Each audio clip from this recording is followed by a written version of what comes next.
I wanted to take a moment to introduce myself and to welcome you to Peabody College at Vanderbilt University. I hope you've enjoyed your morning so far, learning a little bit more about us as we learn about you. My name is Dr. Dale Savage, and I'm a faculty member in the Department of Leadership, Policy, and Organizations. And I'm also the director of your Peabody Career Center. We do have a career center at Peabody College only for our graduate students. Isn't that great? I think it's fabulous. This career center started in 2005, and so it is really catching on, if you will. The career center consists of me. It's me and my office in Payne Hall. But we do have some wonderful propaganda. Voila. We also have a website that will soon be having a refreshing new look to it. But what we plan to do for you is that as you enroll as a graduate student, you will have online access to our super private site where only you will go to see where the jobs are posted and the workshops are being held and how we can give you all the tools you need to be successful. I know this is a new beginning for you, and I know you're transitioning into your graduate work, and that you will be mastering a content area, and we're very thrilled about that.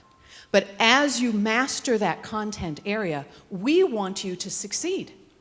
And so from this point in time, as you enter all along the way for most of your two-year programs, at the end of that time, we want you to walk across the stage at graduation with a diploma in one hand and a job in the other.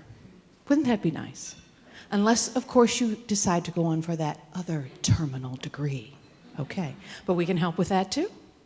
All right, I wanted to let you know that this was really the first year that I was able to get some data, as most of us like data, like those numbers, but the numbers always tell a story, don't they? So when I started this career center, I was really doing a pilot with only 4 of our programs. So who's here from Child Studies? Anyone? Fabulous. You were one of the pilot programs for me. Also, let's see, Community Development Action. Anyone here from that program? All right, also one of my pilots. Organizational Leadership. Excellent. Human Resource Development. Fabulous. So those were my 4 pilot groups. Now, Higher Education Administration, raise your hands. Yes, a little larger numbers. Special Education, yes, larger numbers. Teaching and Learning, Psychology, yes, okay. So the larger programs this coming year, I will have data sets on all of those. But I can tell you that what's happening so far is that we have graduates going into 15% of our graduates in 2006 and 2007 entered the nonprofit arena.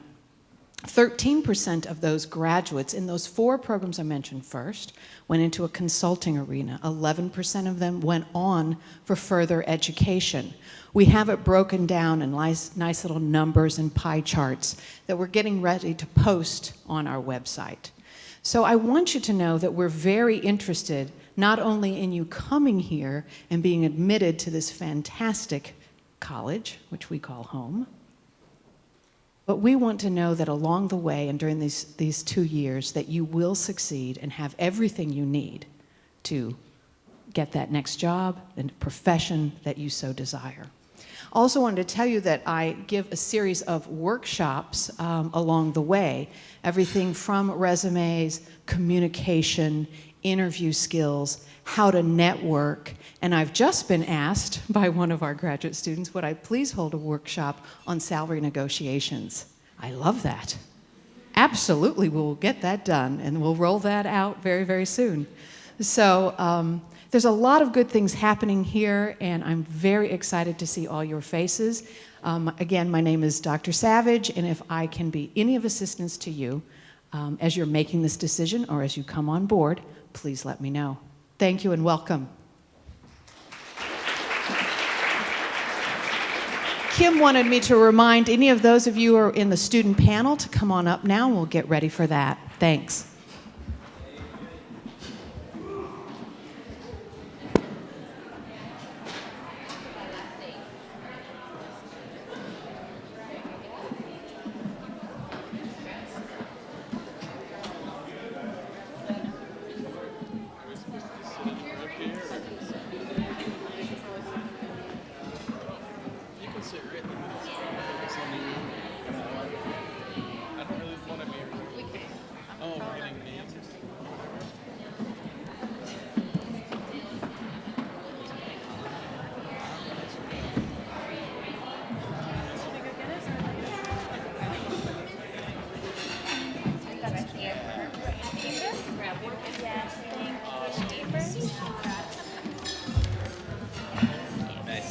Yes, you may. Thank you.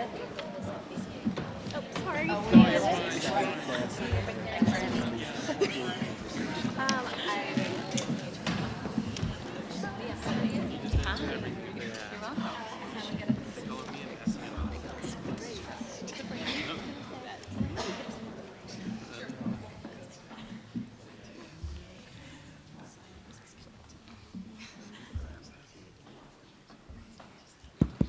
Does that work? There we go.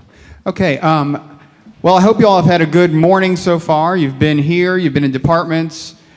We fed most of you, I think. I hope everybody got enough to eat. If not, I think there may be snacks later, or you certainly have a coupon in your little folder for coffee and down at the Iris Cafe. So make good use of that.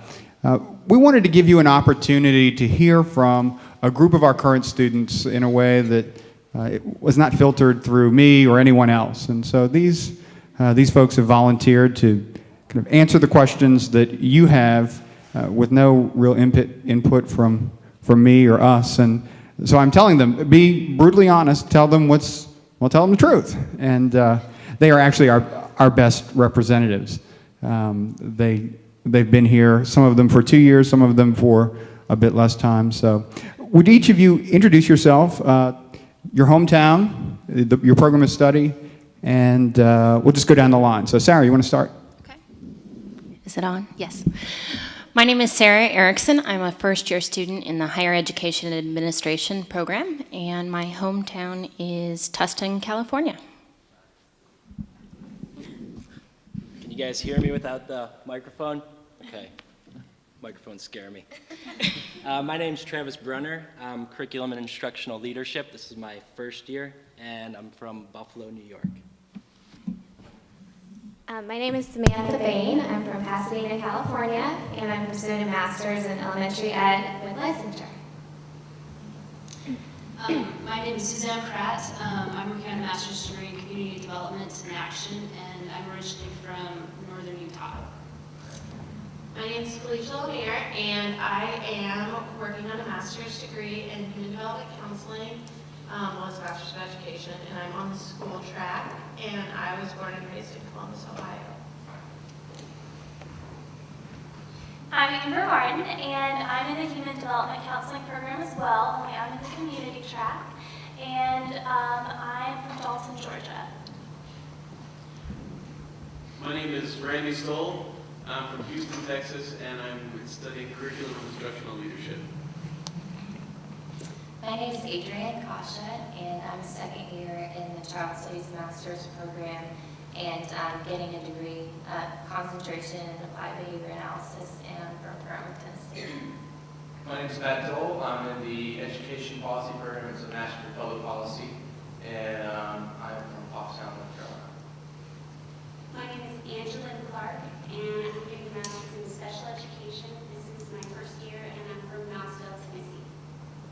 My name is Rachel Mathias. I'm a second year master's in special education, and I'm also doing the applied behavior analysis program, and I'm originally from Iowa.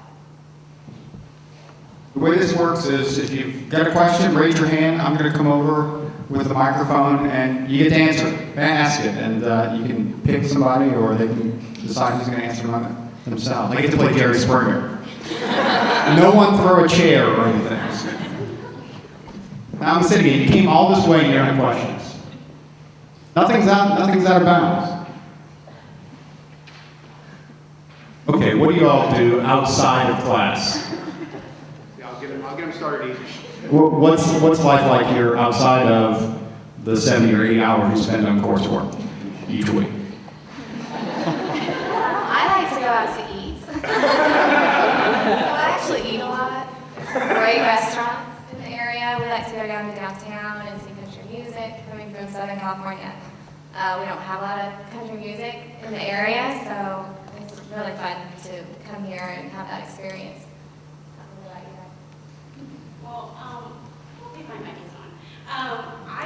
There's not just country music here, there's tons of music that's done here, and I just like looking in like the Nashville scene and just picking any band that looks interesting and just going. There are all sorts of interesting clubs and bars all over the place, and cool food, some of them have interesting drinks, it's a really interesting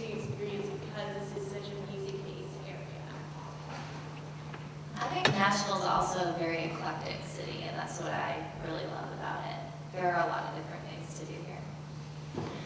My friends and I like to go out and explore, so we'll go to the farmer's market or to pick-in parties. We did that last summer, and that was a lot of fun. That's a bluegrass festival. I thought I was picking fruit. But I don't know, and we also hang out at each other's apartments and houses, and we have game nights and movie nights, and I went and I saw a French film the other night with a friend. So a lot of different things like that. And to be the stereotypical girl, there's really good shopping, a lot of unique little shops and stuff in the area too. I love malls. I guess I'll be the stereotypical boy then. And I'll say there's also the sports. I mean, Vanderbilt may not be the best sports school, sorry, but they're in the SEC in a lot of sports, so you see great teams like Florida, Georgia. So I hit up all the sports that I can hit up. So you also have the Predators downtown, and you have the Tennessee Titans. So There's a basketball game tomorrow night if you're in town. And one thing that's nice about the sports, I came from OSU undergrad, so our football tickets were expensive. Here they're not. You get a sticker and you get to go and you get to see, but you get to see SEC teams, you get to see Vanderbilt. It's really good. There's tailgating and everything. It's really good. We also have beautiful parks and a beautiful lake in the area, which I would love to take my dog to go to Percy, is it Percy Warner Park? Yes, beautiful. You're also like really close to other places if you want to take a day trip somewhere else. Like I went to Chattanooga once, which is really cool. They have an interesting waterfront. You can go to Atlanta. Memphis is a bit of a drive, so is Atlanta, but you can still go check out those places out. You're within a nice area to go see places and just do it for a day or just like the weekend. So I do that sometimes when I just cabin fever. I'm just like I have to get away from campus. There's a question.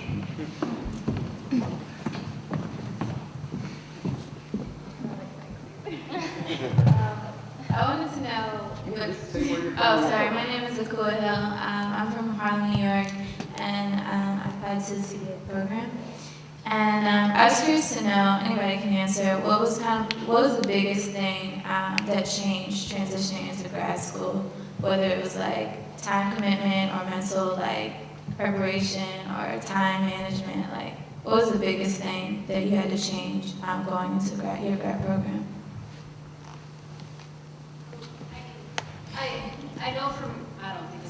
I know for me, the biggest thing is I think that a graduate program, you're responsible for deciding what kind of experience you want to have. So instead of having to take these classes and be at these events and do these things, you are more responsible to decide, these are the things that I want to do and this is how I want to structure my experience as a graduate student. I had taken 5 years off between my undergrad and graduate school, and so that was a change for me, and realizing that when I come home at the end of the day, I have homework I need to do and reading I need to do, and I can't just, go to the gym and watch TV and do those things at nighttime. So that was a change for me, and writing my first paper in 5 years was a little scary, but then I realized I still had it in me and that it was possible. I have to say that the biggest thing about being in grad school, the biggest transition for me was the balancing act of being a master's student, because it's not like undergrad where you are going to class all week long. You don't have class that much. And I know a lot of the programs are balancing things. You may have an assistantship, you may have a practicum or internship, classes, classwork, internship, I already said internship. But there are just a lot of experiences, and grad school isn't so much the time you spend in the classroom. It's the people you're getting to know, the experiences that you're making for yourself. And it is like a 9-to-5 job, but you're all over the place, which is amazing, but it's a little bit overwhelming at first. And you have to make your own choices. I found that in undergrad, people held my hand. They're like, don't forget to turn in this form. Don't forget that this is due. Here, I have to think it through, and I have to make sure. I have to manage my time. I have to make sure that I have my graduation forms in. A lot of times, I've had teachers that don't even say, don't forget, next week you have this paper due. All of a sudden, you you have to remember it. So I thought that was a very different change for me. I'm Regina Williams. I'm also, I've applied to the Community Development Action. I'm originally from New York City as well. My question, I don't know if any of you have any family commitments, whether you're married, you have children or anything like that. And if you do, this is actually one of my two questions, but if you do, how do you adjust to that? Because like I'm married right now and I don't know if, maybe during the course I might end up, pregnant. How do you adjust to that and, if you have any recommendation? I'm married, and that was difficult for me at home because my husband would come home from work and he'd be done. And I would have to be like, no, I need to do my work now. But it's been great in my social life in that he has completely joined our group. And he had told me, well, I'm going to leech on you for friends. And it's true, like some of my girlfriends here, their boyfriends or significant others have become his friends. And so they'll have guys' nights out and do things like that. So that's been a good transition for us, especially coming to a new city where we didn't know anyone. We don't have kids, so I don't know about that yet. I think there are probably people that can connect you with people who have that question. I have a son. I have the luxury that my mom was a stay-at-home mom, so she watches them. That's nice. But I found that it's nice to be in a graduate program. I had them during undergrad, so I had problems having time because I was in classes every day of the week. At least I know in my program I get 3 to 4 day weekends if I can work out my practicum internship and things like that. So I have plenty of time, but it is the time management becomes huge. You just have to make it a priority. I'll add in that I combine everything, and I'm married and I have a 2.5-year-old. So yeah, time is a huge thing. One thing that helped me is when you come to school, just don't go home with stuff to do. If you're looking for time and everything, finish everything before you go home. Otherwise you go home and you find, oh, I can also work on this and I can work on this. Do everything while you're up here and let home be home and school be school. Also, when you start your courses, you get a syllabus listed everything that you're going to have to do for a course. So as hard as it is to get ahead of schedule, I mean, if you can get ahead, that's amazing. And my other question is, what are, because we live actually up in Hermitage right now, but we don't want to stay there. We want to get closer to where Vanderbilt is. What are your recommendations for different neighborhoods that, we could probably look for to, either get a condo or a house or, townhouse? Well, I live at the Gardens of Hillsborough Village, and Hillsborough Village is a great place to live. You can find a lot of little houses in the area. You can rent out a space in. So there's just a lot of great places to live. You can walk to restaurants, coffee shops, and a 15-minute walk to campus, which is really nice. And if Travis lives there as well. I live in Sylvan Park, which is about 1.5 miles, 2 miles away, and there are a lot of cute little houses. We're renting right now, which is quite affordable in that area. And there's a cute produce market nearby called Produce Place, and they have really good food. I currently live in East Nashville, which is a little farther away, probably about 3 or 4 miles. Very neighborhood-based, very welcoming, lots of coffee shops, shopping. Kind of an artsy area as well, so I really enjoy living there. Also, I think Bellevue is pretty affordable. Sometimes Hillsborough Village is very convenient, however, sometimes it's pretty pricey because you can walk everywhere. But Bellevue's a place to look also.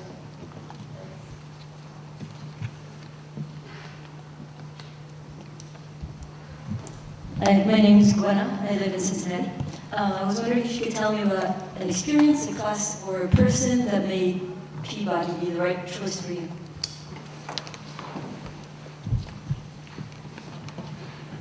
I mean, I know you guys partially heard it, but my advisor, who's also a professor, who also is TA, Andy Van Schack, he just knows so much about technology and really on the same wavelength as me in terms of math education. So he's just made all the difference for me because he set up my practicum for the semester, which is kind of an untraditional approach. We're looking at Kumon mathematics.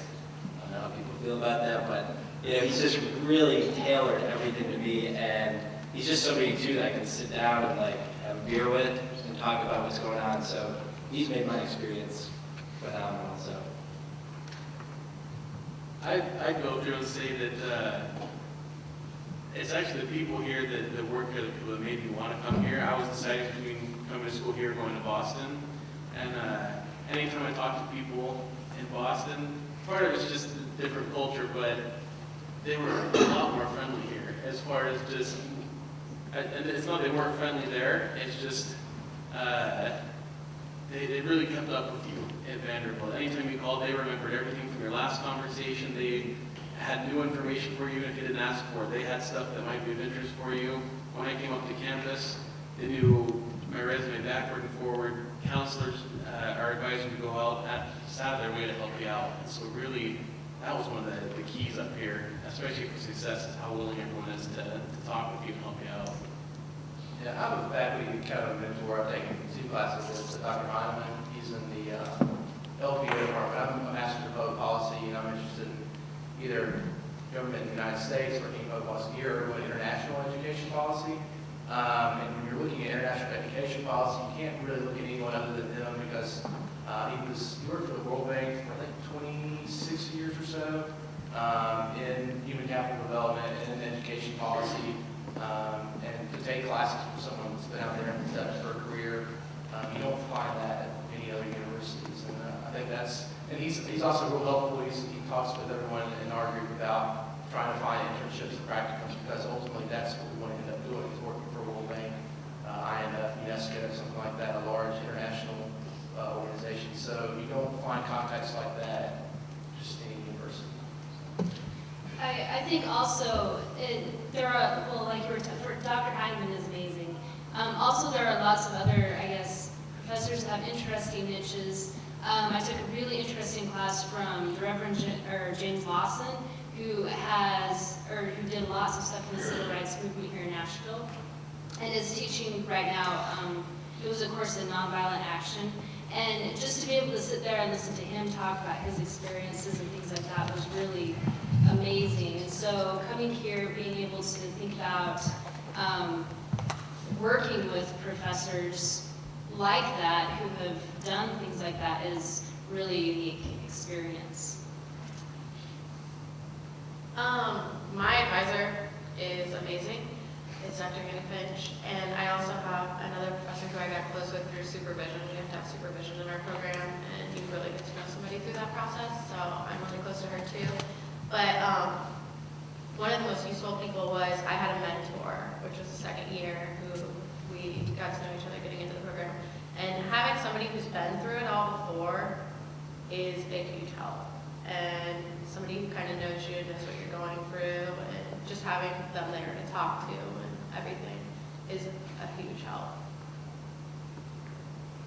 My professors have also all been amazing, and I think it makes it amazing because they're experts in their field, but then they really know how to teach you.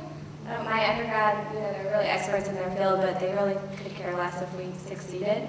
And here, they really want you to succeed, and it's not trying to trick you. It's not trying to, get you to not do well. They want you to do well. And I think that's a nice thing about Peabody. One thing that I find, one thing that I find very, I don't know if touching is the right word, but one thing that I really appreciate is I'm in child studies, but I primarily do my studies over in special education, and the professors over there are like the pioneers of the field. They're the cream of the crop, and they're wonderful, and I really, really respect all the work that they've done. Their publications are amazing. So when I first started over there, I was very intimidated, but I find that their doors are always open, and it's so strange to me because that's not how it was for me in undergrad. I call them all by their first names, and one thing that I will always remember is I went to go see Dr. Mark Woolery about something, and I had a question, and I knocked on the door, and I was very timid, and I said, "Do you have a minute? if you're busy, don't worry about it. And he said, Adrian, come on in here. You're paying for me to help you get to the places where you want to go. Don't ever apologize for this. Come on in and have a seat. And that was pretty awesome. Other questions?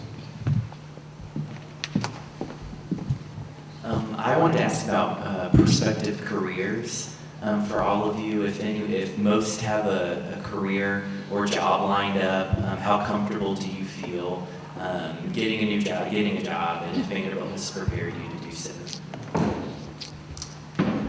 I worked in college admissions before I came here, and I came here thinking I'm going to do admissions for the rest of my life.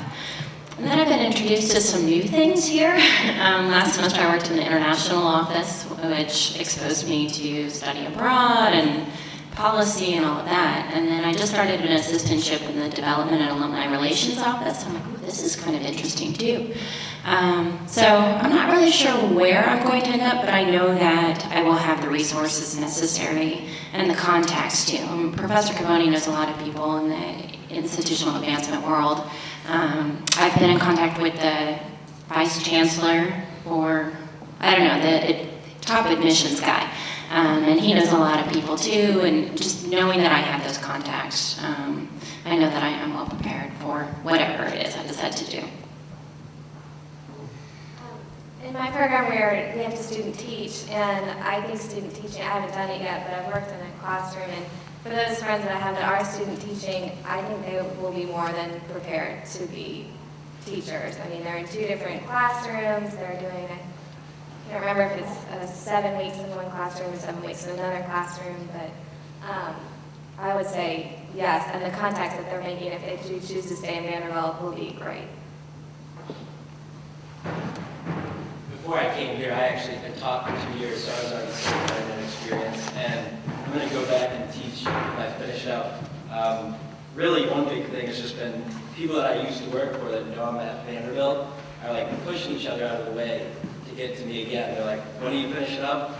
You want to come back here? So just the fact that they know I was good before, but I'm going to be better now. They're just, they're practically fighting for me. So it's really a flattering thing to have people want me that badly, and it's because of my experience here. So. For our program, like I said, they are really trying to make sure that you are prepared to get out into your field. For example, we have a practicum placement, and the 2 teachers for at least the school track are the district coordinators for the school counselors. So you go in knowing somebody who's in charge of 6 or 7 schools. So that's a good name to know, to have, and they make sure you have your networking available. And I eventually want to go into like private practice counseling, but first it's kind of one of those things you have to work your way up. So I want to do agency-based work for a while, and through our practicum and internship, you meet so many people in the community and just build so many networking skills that aside from just having the knowledge of how to counsel, you also meet so many great people, and it gives you opportunities for the future.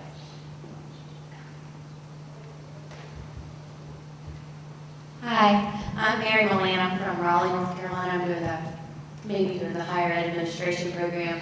And I spoke with a guy who's already in that program last night. And he said that he had taken a class at the law school, the law and education class. And I wondered if he's an exception or if that's done frequently, taking classes at other professional schools like the law school or the business school, or if you need any resistance trying to do that. If anyone can touch on that. I know I've personally taken a course in the nursing school and the divinity school because my program is fairly loosely structured, so that they allowed me to do that. The professors were more than welcoming to me, and it was really great. I mean, the other people in the classes were grateful to have a different perspective as well. So that's a really unique experience that you can get here, and I don't think it would be a problem. The class that I mentioned about nonviolent action, that's actually from Divinity School also. So that's pretty common. I know that LPO offers a class, I think, with the business school. I guess it's Peabody and from the College of Arts and Sciences, the Graduate School of Arts and Sciences. I know that they all do a, I can't remember contemporary issues and business and ethics. But it's a kind of a debate course on this. But it's half the class are from the College of Business and they are from the School of Business in their MBA program. The other half are graduate students throughout campus. So I know that the business school is trying to create some classes that will encourage some cross-campus thought as well. Hi, I'm Amy. I'm admitted to the higher education administration program. I wanted to ask, what is something that you wish you'd known prior to coming to Vanderbilt about Peabody, about Nashville, about your overall graduate experience? I wish I had been more proactive about finding a graduate assistantship. It was something I really didn't know to look into and know to be proactive about it. And so that's one thing that I wish, I had actively pursued it. I know some of you are interviewing now or in the next couple of weeks for those assistantships, which is good. But I ended up finding one for this spring, which has, made me happy. So that's just my little tidbit. Yeah, and on that note, with graduate assistantships, I would definitely recommend trying to find a really good one that really fits your learning needs or your learning goals, because that's a huge part of what you do in the master's program. Again, you're not in class a lot of the time, not a lot of the time of the week, but it's more about what you do outside the class, both in your research. If you can find an assistantship that kind of lines up with your research, your interests, it'll only help develop a better program for you when you graduate. So, and my graduate assistantship, I'm in the Leadership Development Center, and we do kind of everything. But we work with the Department of Human Services in Tennessee, so we actually are putting in the learning management system for them. So I'm not really in organizational leadership or HRM or anything like that, but it's definitely interesting, and I'm learning more about it because it's going to be, no matter what organization you're in, that's going to be helpful information to know. So definitely taking the time to really try to find an assistantship that meets some of your learning goals.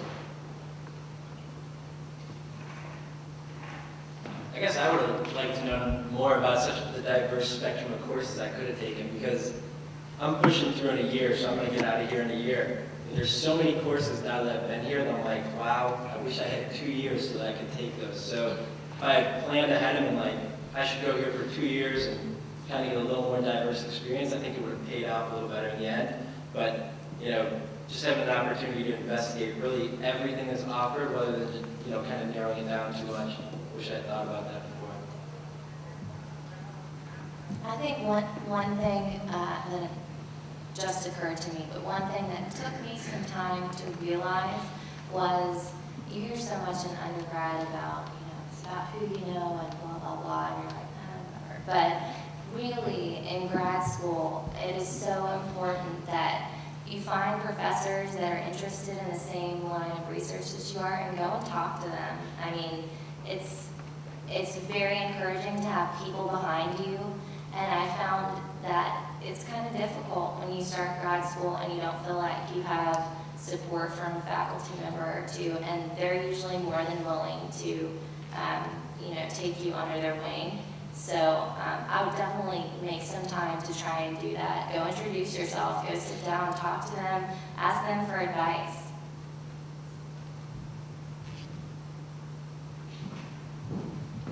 Question over here.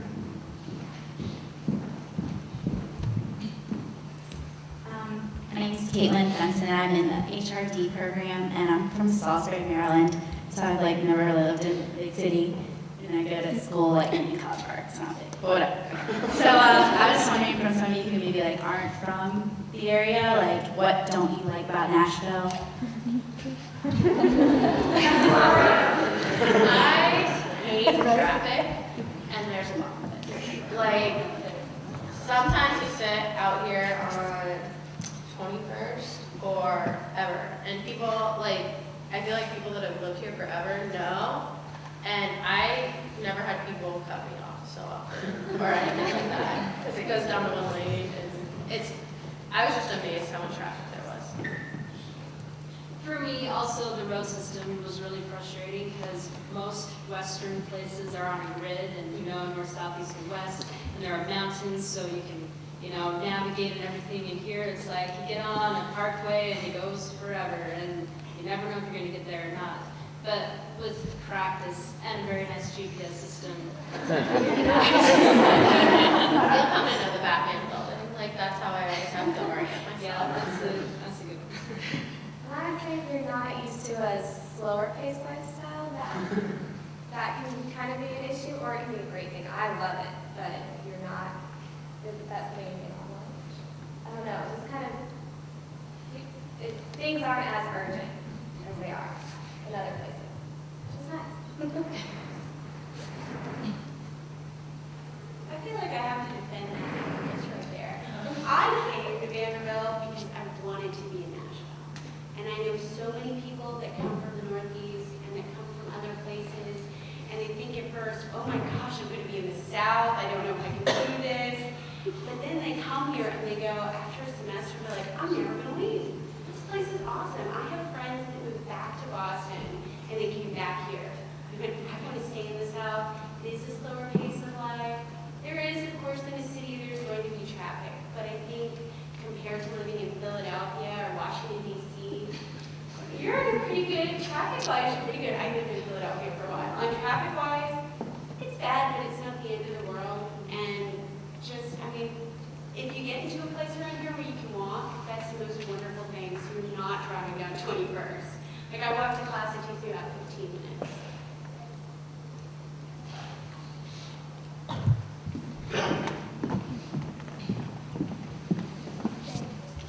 Hi, I'm Mallory, and I don't know if this applies to anyone, but I was just wondering if any of you, from Atlanta, if any of you went to Vanderbilt undergrad, because I'm a senior, and I love Vanderbilt so much, but I just don't know if I should mix it up, you know, or how you guys felt about that, like different undergrad and grad schools.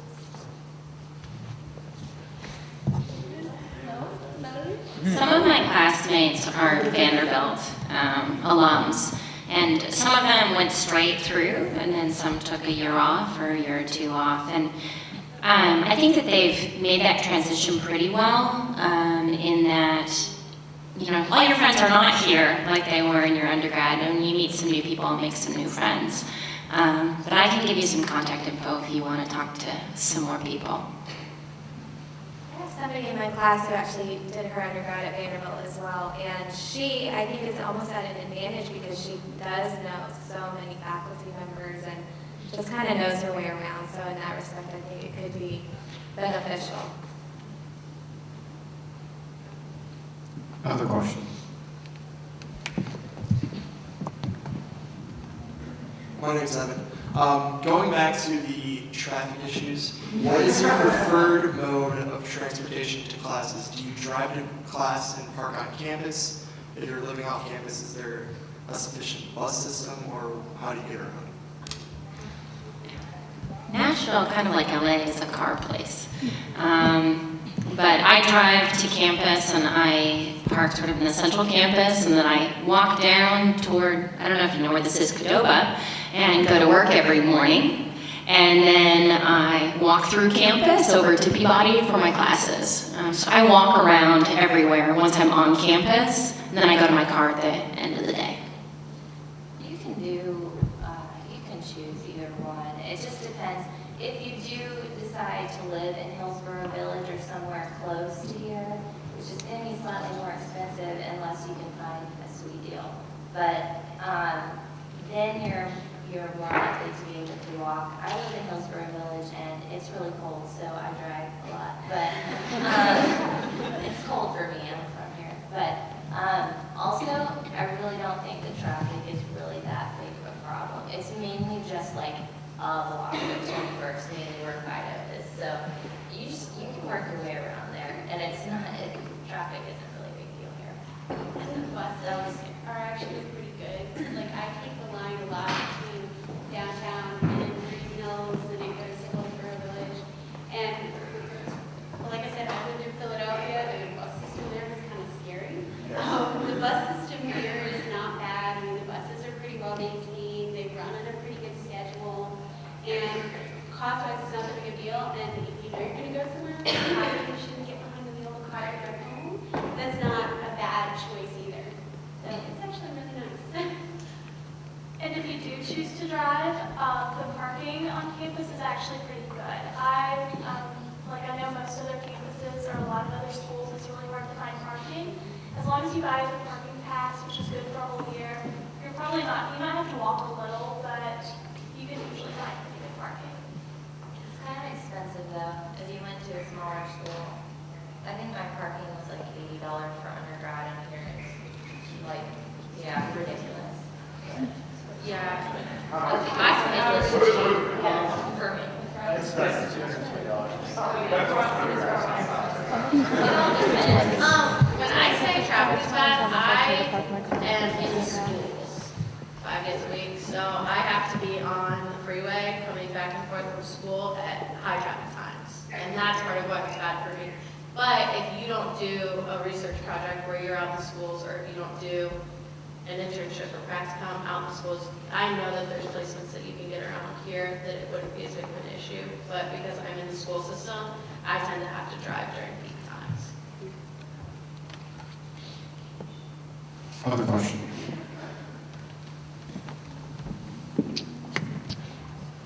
Hi, I'm Kelsey. I'm from Wisconsin, and I was just wondering, this is kind of going back to the living situation. In Madison, we sign our leases in November for the following August. So I'm just wondering when people typically sign leases, and as you were coming in as a first-year student, how did you find roommates?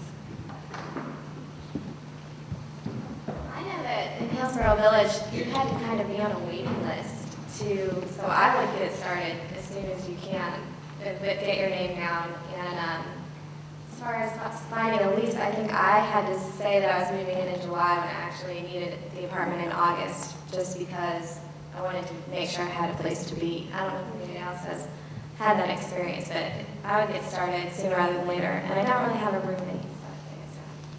Sooner is better than later, but if you are a procrastinator, you can find stuff. My roommate and I waited to the very last minute, in July, we started looking for apartments. So we do live in Bellevue though, so there wasn't anything really available close by because most college students had already taken those. But we did find something. So sooner better than later. And my roommate I met through a mutual friend we had, who was just like, hey, I have a friend going to Vanderbilt. And she actually turned out to be in my same program. So Vanderbilt also has a website, I can't remember where it is right now, but there's a website where you can look for roommates. That's where I met my roommate. He's not even remotely in my field. He's in artificial intelligence, but we both kind of had the same desire, the same price range, the kind of area we wanted to live in, and all I did was just post on there because I went looking for an apartment, and when I found where I wanted to be, and I did start looking, I'd say back in April. And I had to sign a lease for July 20th, even though I didn't want to move in until almost the end of August. But there's a website here, and then I know a lot of people that mention Craigslist. So you just have to interview these people, make sure that you talk to them on the phone, because I know some people have had some really bad disasters because they didn't get to know the person, that's the best way I would say if you don't know anyone. And be careful with that. Yeah. Don't go to a stranger's house without somebody.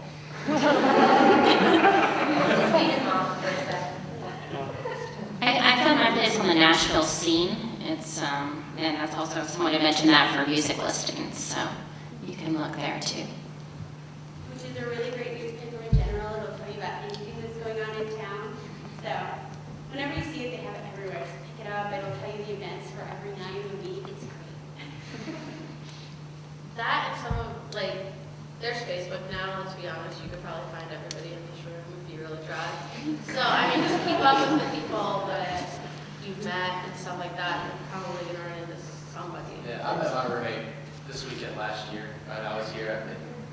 So it was one in the room, actually, looking for a roommate. Also, if you ask around, actually, I board with a lady. I live in what used to be her servants' quarters. And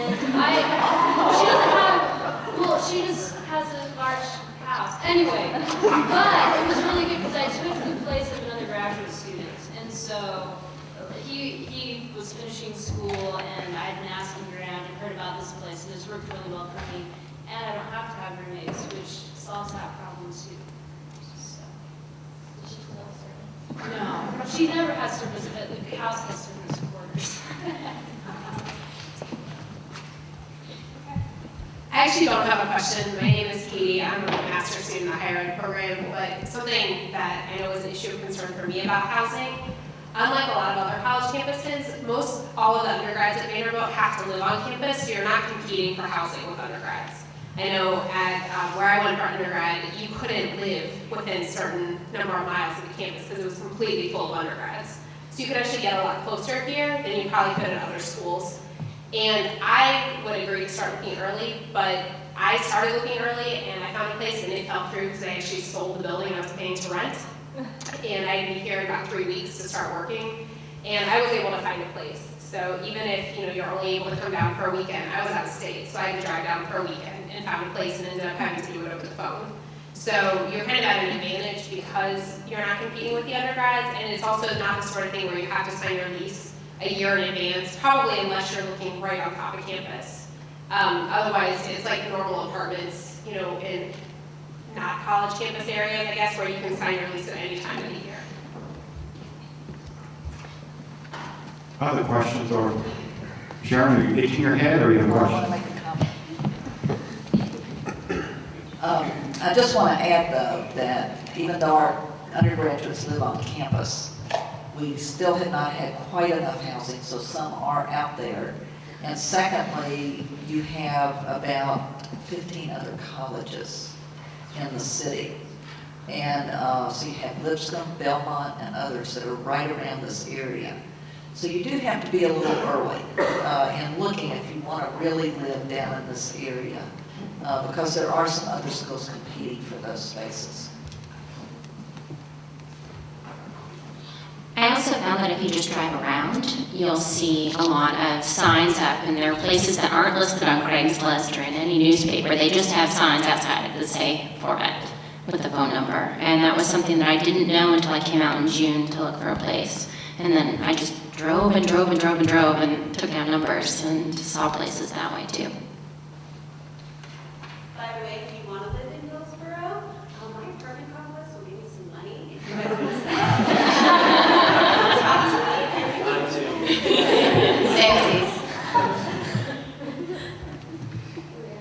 Any other questions?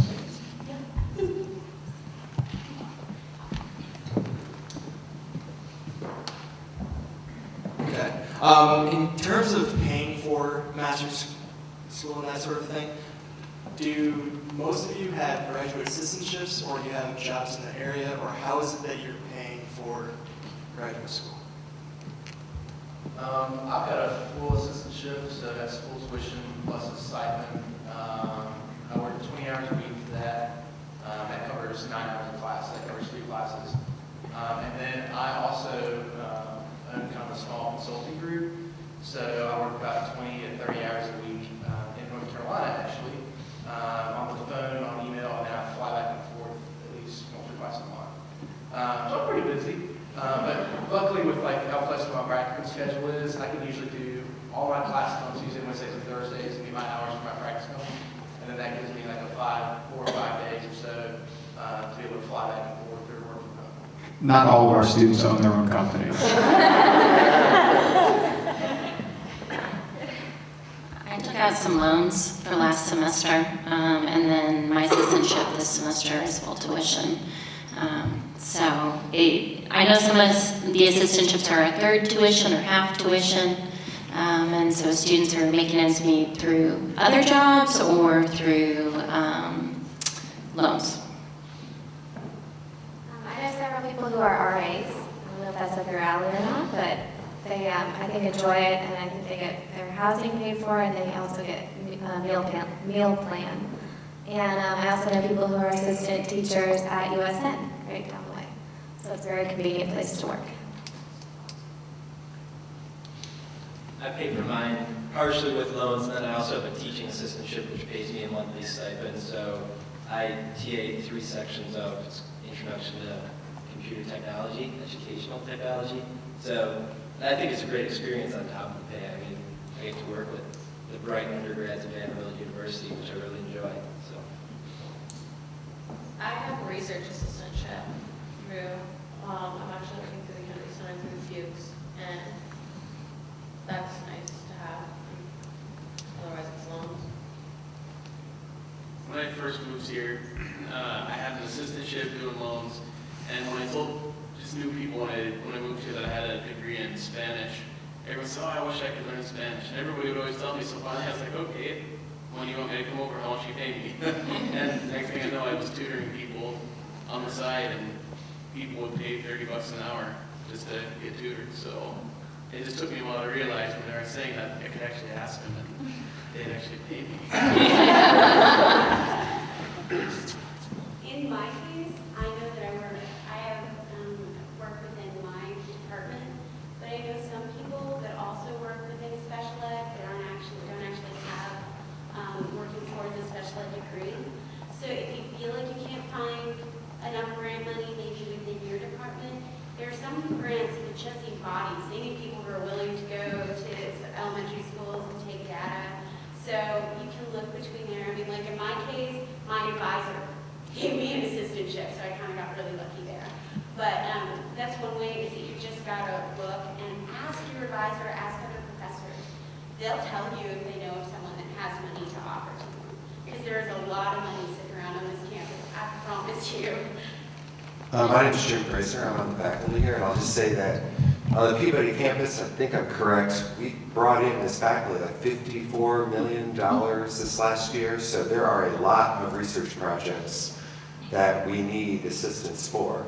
And so, as someone said up there, to be really proactive about seeking out those, there are a lot of opportunities out there. So if you are in need of something, just scour your department, and there's no shame in going to other departments if they have need for someone and they can't fulfill that need within their unit. Get on the email list, like that's the biggest thing I can tell you. Make sure you like get on everybody here who's like, you could have an opportunity here. Make sure you get on their email list, because even if they're like, oh man, I can't offer you anything, they know somebody that probably needs someone. And it just kind of trickles down that you end up wherever you need to end up. Okay, one last question. And just go down the road this way. What was your favorite course so far and why? And I'm just curious. So this is helpful for me too.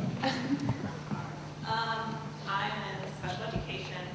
Like I said, I'm in the applied behavior analysis program, and my favorite course was probably, I remember 3017. Do you remember the name of it, Adrian? Is it advanced? Subject research? No, art. But it's Social and academic? no, I don't remember the name. But we go by numbers. Experimental analysis? That was an experimental analysis of behavior, with Dr. Craig Kennedy, who's the head of the special education department. And he is just so knowledgeable about that subject and everything you can possibly know about that field, and really wants to convey that to students. So that was my favorite course so far here. My favorite course was with Dr. Doug Fuchs, and it was mild to moderate disabilities, research and theory. And it was just the most incredible class because we had to do mountains of reading for each class, but then we came to class and we discussed it. It wasn't a lecture, it wasn't a PowerPoint. We sat around and discussed the issues, and he knew both sides really, really well, and he wanted to know your opinion. So he was asking you to formulate and give your opinion. He'd give you feedback on it, but he kind of just stayed in the center and let you guys work it out. I'd say mine is International Comparative Issues in Higher Reform. It's a pretty good course. It's taught by Dr. Hyman, who was with the World Bank, but it's kind of a history of reform in higher education for the past 1,000 years or so. So it's a pretty good course. There's a lot of reading. It's like 300 pages of reading a week. But like you said, it's a small class, about 10 people in the class. It's all discussion based. And the good thing about that class is a comparative class, and it's also with the International Education Management Policy Group. So half the class are from outside of the United States, and they bring in experiences about their higher experiences. So it's a really good class, no matter who you're with. My favorite course was single subject research with Mark Lowry, and I can't believe I'm saying that because I don't think I would have ever predicted that I like research, but it happens that I do, so. I think my favorite class so far has been multicultural diversity in American schools. It was taught by Dr. Donna Ford, and it was just excellent. In my undergrad, I don't know that I ever had a course on addressing multicultural issues, which in most cities you live in, that's going to be somewhat of an issue or something that you need to focus on. And so that was, if you're planning on teaching when this is all over, that's a really good course to take. Well, it is my first year, so I don't have a lot of courses to choose from, but so far my favorite course was probably developmental counseling, and it was taught by Edie Finch, and that was probably just because it's like the foundation of our program, human development counseling.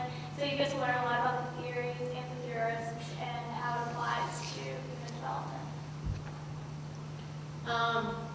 I'd probably piggyback on that being my favorite course if I had to pick one. One thing that I thought was nice was, at least in our program, the way it's designed is the first 4 courses are the same for everyone, and the supplement of what each course gave you on each subject was really nice, that you could sit down and like kind of intertwine it all together. So. I already talked about my favorite course is a nonviolent action course taught by Dr. Lawson. But I think the most useful course for me this semester is Education and Economics, which is actually also taught by Dr. Steve Heinemann. And then also Dr. Anderson from the Economics Department. So that's been a really interesting mix. It talks about how economics relates to education, go figure. But it's been really good, very interesting. My favorite course was EDUC 3952, which was my practicum course. And for the practicum, I was in a 4th grade classroom for about 90 hours. And we also met 3 Saturdays out of the semester at USN, and we got to go into their classrooms. And actually, Marty Kennedy, I think, is a 1st grade teacher there. So we actually had like a really practical person who was able to speak to us about what it's like to be in a classroom. So I'd say that's my favorite. I think my favorite was multicultural education with Dr. Yao Kim. As Randy was saying, multicultural education is such a prevalent issue in all our schools in America, so that had real value to me. I've never been in a class that had such a big classroom community as our classroom. Everyone was so comfortable sharing everything, so that was great. And we got to go out to Aiken Elementary School, which is down the street, and observe individual ELLs and really focus on one student and seeing how, mainstreaming an ELL affected those students. I think it's a trick question. I had a class with Dr. Peabody last semester that I really enjoyed. Actually, I think 2 of my classes from last semester, Nature and Function of Higher Education, which is a history course of higher education, in combination with college and university management, which was taught by Dr. Peabody, taking the 2 together, I thought was really good because I learned so much from both of them, and I was like, oh, we're talking about this in Dr. Loss's class, and so I could apply my knowledge from both. I liked the history aspect of Nature and Function in that we learned all about, American universities and colleges and how they work and the fluctuations that they've had and the changes throughout history. And then to look at college and university management, which approaches it from a current perspective, I thought it worked well together. So. I'll give you your $10 later. Okay, the next thing on the schedule is individual program meetings at 2:15. We have a little bit of extra time. Sarah? I just wanted to let anyone know that they can contact me, or I don't know if other people are open to that. I'm on Facebook, you can look me up. Or my email address is sarah.erickson@vanderbilt.edu. I had found that it was really helpful for me to talk to people who were here already, whether it was housing or classes, everything. So if you want to use me as a contact, please do.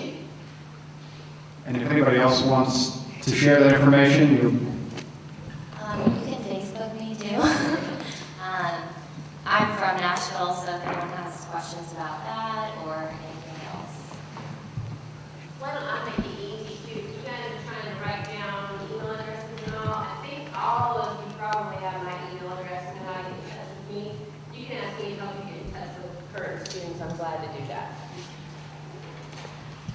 Well, this will probably be, for most of you, the last time I get to say thank you for being here. I hope it has been a good and enlightening experience for you. We're so pleased that you took the time out of your schedules and what you're doing to come spend a little bit of time with us. I'm sorry we couldn't make the weather a little bit nicer, but we'll see what we can do next August when you all show up for real. Enjoy the break. You have that little coupon for coffee and I think perhaps a cookie that goes along with it. Is that right? If you all go, you will overwhelm the Irish Cafe. So don't all go, but some portion of you take the 15 minutes and wander down and grab a cup of coffee and enjoy. It looks like the sun is coming out a little bit. Enjoy the campus. Make sure you go into, if you've not seen yet, the Commons, and have a great rest of the afternoon. And if I can be of help or anybody else, just contact us. Thanks so much.